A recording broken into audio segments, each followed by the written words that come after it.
여러분 안녕하십니까.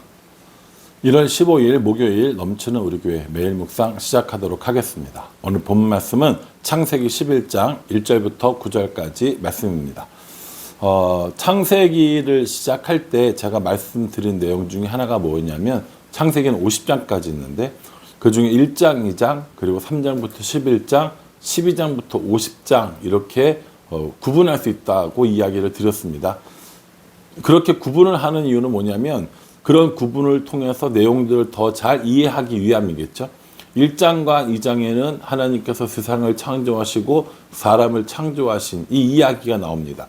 모든 것의 시작, 모든 것의 기원의 내용이 나오는 거죠.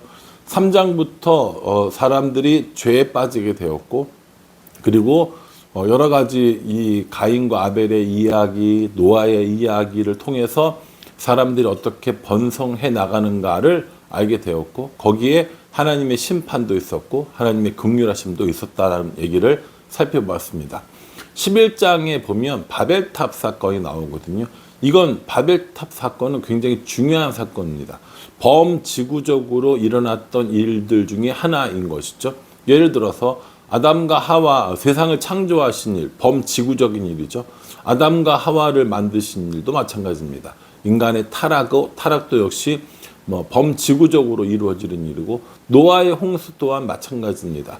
이 바벨탑 사건도 모든 사람들이 영향을 받는 그런 일 중에 하나라는 것이죠. 이 바벨탑 사건은 사람들이 하나님께 대항하는 사건의 절정입니다. 그래서 이 바벨탑이 가지는 의미가 상당히 크다라는 것을 한번 생각해 보셨으면 좋겠습니다. 오늘 이 바벨탑 사건은요, 노아의 홍수 이후에 자손들이 점점점 퍼져 나가는 것들을 이야기합니다. 이 노아의 홍수 사건 이후로 사람이 점점 퍼지는데 어느 쪽으로 가냐면 1절, 2절 보면요. 온 땅의 언어가 하나요 말이 하나였더라. 이에 그들이 동방으로 옮기다가 시날 평지를 만나 거기 거류하며, 이렇게 얘기합니다. 동쪽으로 옮기는 거예요. 동쪽으로 계속 옮기고 있는데 가다가 어딜 만나냐면 시날 평지를 만나게 되는 겁니다. 동쪽으로 간다라는 이야기를 들었을 때 우리는 좀 불안한데 이런 생각을 하는 거예요. 왜냐하면 이 동쪽이라는 의미가 어떤 의미이냐면 하나님으로부터 멀어지는 의미를 가지고 있는 것 같아요. 에덴의 동쪽으로 갔던 가인도 그랬고요. 이 시날 평야도 동방에 있었고요. 또 앞으로 이제 우리가 보게 될 이제 이 아브라함과 롯 사건, 소돔과 고모라도 동쪽이거든요. 그러니까 동쪽이라는 말 자체가 하나님으로부터 멀리 떠난 이미지를 갖고 있는 건 맞는 것 같습니다. 동방으로 옮기다가 시날 평지를 만났다고 했는데, 시날 평지는 오늘날로 말하면 메소포타미아 지역에 있습니다. 함의 자손이었던 천하의 첫 번째 영웅 호골이었던 니므롯에 의해서 건축된 도시인 거죠.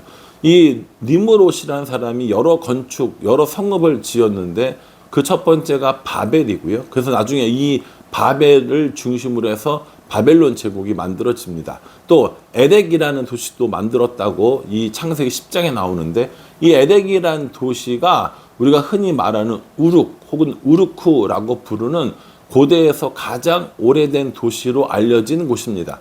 이 우르크를 배경으로 해서 나온 이 수메르 사람들의 그 시, 세계에서 가장 오래된 시로 알려져 있는 길가메시의 서사시가 바로 이 우룩이 이 배경이 되는 것이죠.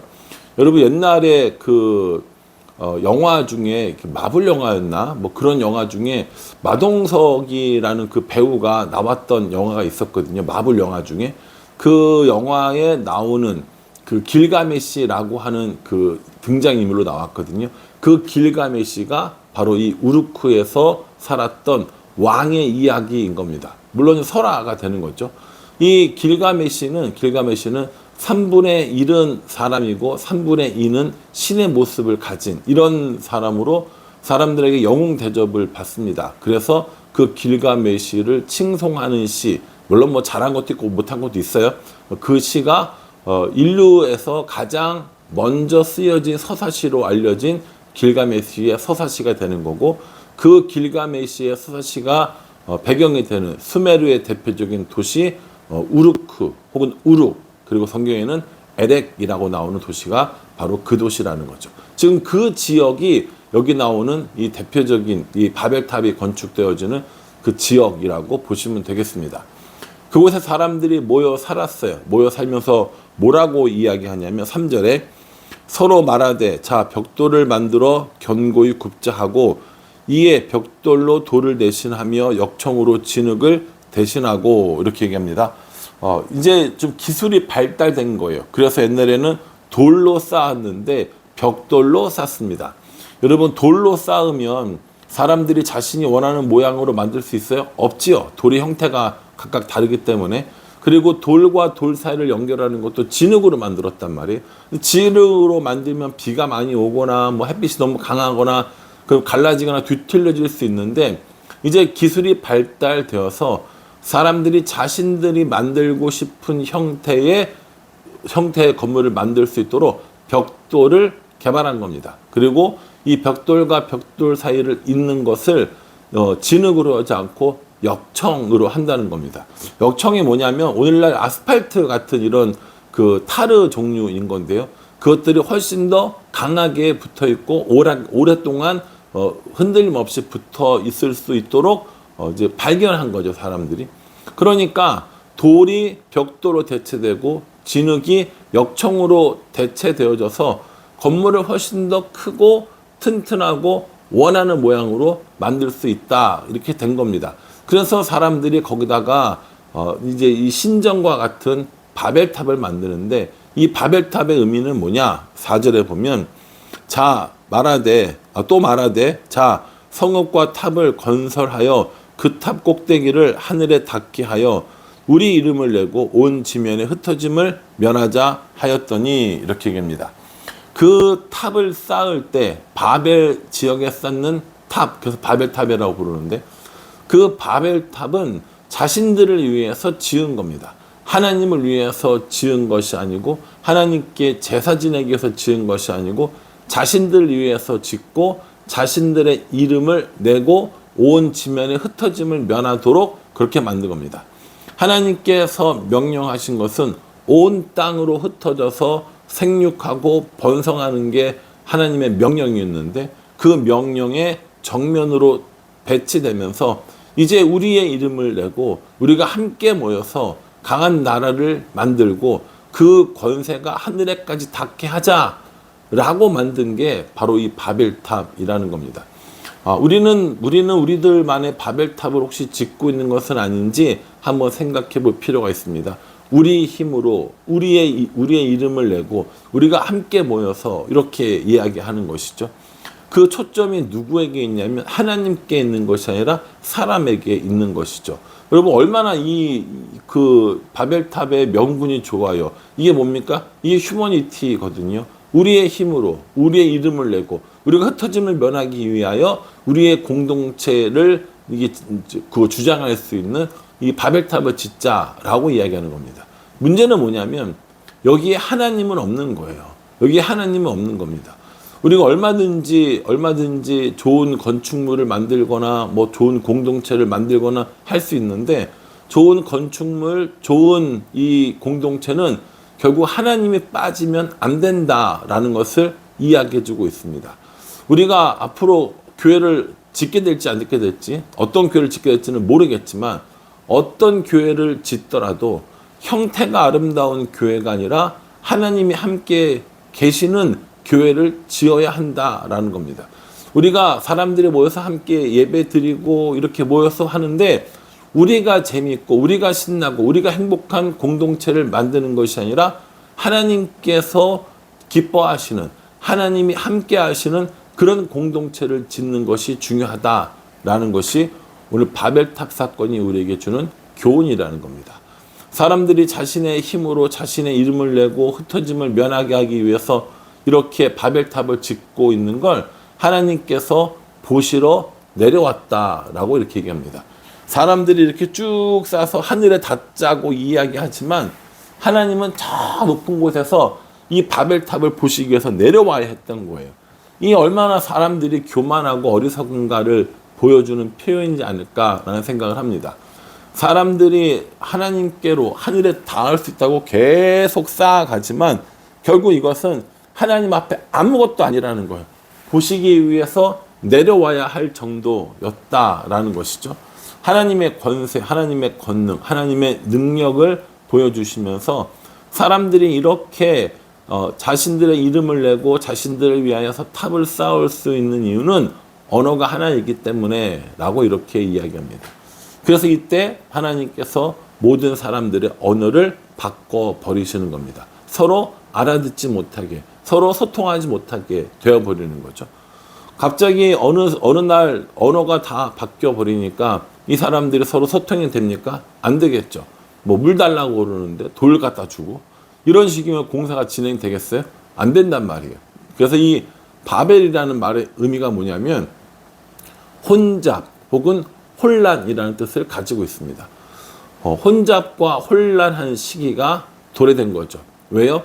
하나님이 그들과 함께하지 않았기 때문입니다. 하나님의 징계인 거죠. 그러니까 이 바벨탑은 그냥 탑을 쌓아서가 아니라 하나님께서 지금까지 쭉 하나님을 왕으로 삼고 하나님을 주인으로 삼고 하나님을 창조주로 인정하라고 이야기하는데 사람들은 끊임없이 우리가 할 수 있다, 사람이 할 수 있다, 내가 할 수 있다 라고 이야기하는 그 사람들의 이야기의 결정체가 되는 겁니다. 그래서 하나님께서 그들을 흩으시는 거죠. 하나님께서 이렇게 흩으시는 일들이 바로 이 바벨탑 사건의 결과가 되는 겁니다. 몇 절을 보시면 되냐면요. 7절에 보면 자 우리가 내려가서 거기서 그들의 언어를 혼잡하게 하여 그들이 서로 알아듣지 못하게 하자 하시고 이렇게 얘기합니다.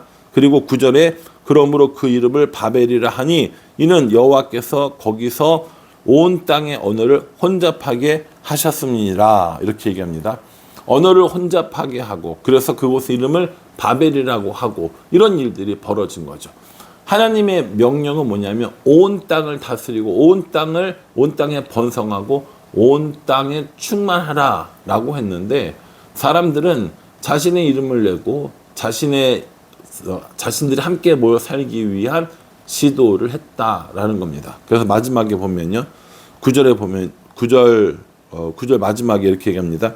여호와께서 거기서 그들을 온 지면에 흩으셨더라 이렇게 얘기합니다. 하나님께서 원하신 뜻대로 안 하는 거예요. 하나님께서 명령하신 것들에 순종하지 않는 겁니다. 그러니까 뭐합니까? 결국에 하나님께서 그들을 혼잡하게 하시고 하나님의 뜻을 이루는 것을 볼 수 있습니다. 어떤 분들은 이렇게 이야기합니다. 하나님의 명령에 따르지 않으면 하나님의 뜻대로 흩으신다라는 이야기를 하는 분들이 계세요. 사람들이 예를 들어서 교회라면 교회가 너무 좋고 우리끼리 재밌고 우리끼리 신나고 우리끼리 뭐 행복하고 이렇게 공동체를 살아가는 것이 아니라 하나님의 명령대로 흩어지고 하나님의 명령대로 복음을 전하고 하나님의 명령대로 온 땅에 하나님의 이름을 드러내는 일들을 해야 된다라는 것이죠. 우리 교회가, 우리 공동체가, 여러분들이 속해 있는 그 가정과 그 공동체들, 그리고 많은 공동체들이 우리만 좋고 우리만 신나고 우리만 행복한 공동체인지 아니면 하나님께서 우리에게 주시는 사명을 이루는 공동체인지 우리가 한번 생각해 봐야 합니다. 우리끼리 모이고 우리끼리 즐겁고 우리끼리 행복하고 우리만 생각하는 그런 공동체가 아니라 하나님의 뜻이 무엇인지 알고 하나님의 뜻을 이루려고 살아가는 공동체. 그래서 모여서 예배드리고 흩어져서 하나님을 전하는 그런 공동체를 하나님께서 원하신다라는 겁니다. 우리는 바벨탑을 쌓은 사람들과 달라라고 생각하지 마시고 우리가 우리의 이름을 내려고 하고 우리가 흩어짐을 면하려고 하고 우리만 즐거운 일들을 행한다면 여전히 우리도 바벨탑을 쌓는 사람들과 다르지 않다라는 것을 반드시 기억하셔야 합니다. 오늘 이 바벨탑 사건을 묵상하시면서 우리를 혼잡하게 하시는 하나님이 아니라 우리와 동행하기를 원하시는 하나님을 발견했으면 좋겠습니다. 그 하나님과 함께 할 때 혼란되어졌던 모든 것들이 평안을 누리고 혼잡했던 모든 것들이 하나가 된다는 사실을 기억하시고 하나님을 중심으로 하나님과 동행하며 하나 되는 공동체를 꿈꾸는 우리 모두가 되기를 주님의 이름으로 축복합니다. 기도하겠습니다. 하나님, 오늘 이 바벨탑 사건을 보면서 우리들의 모습을 생각해 봅니다.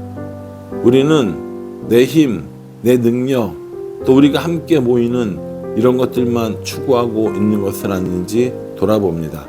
온 땅에 충만하라 라고 하신 이 명령을 우리가 얼마나 올바로 지키고 있는지 우리 스스로를 돌아보게 하여 주시고 우리가 즐거운 세상이 아니라 하나님과 함께하는 공동체가 되어지도록 그런 공동체를 구하도록 우리 인도하여 주시옵소서. 예수님의 이름으로 기도합니다. 아멘. 예, 여러분 이 말씀 묵상하시면서요, 우리와 동행하여 하시기를 원하는 하나님, 또 우리에게 영광 받으시기 원하시는 그 하나님과 함께 살아가는 우리가 되기를 간절한 마음으로 기도하겠습니다. 감사합니다.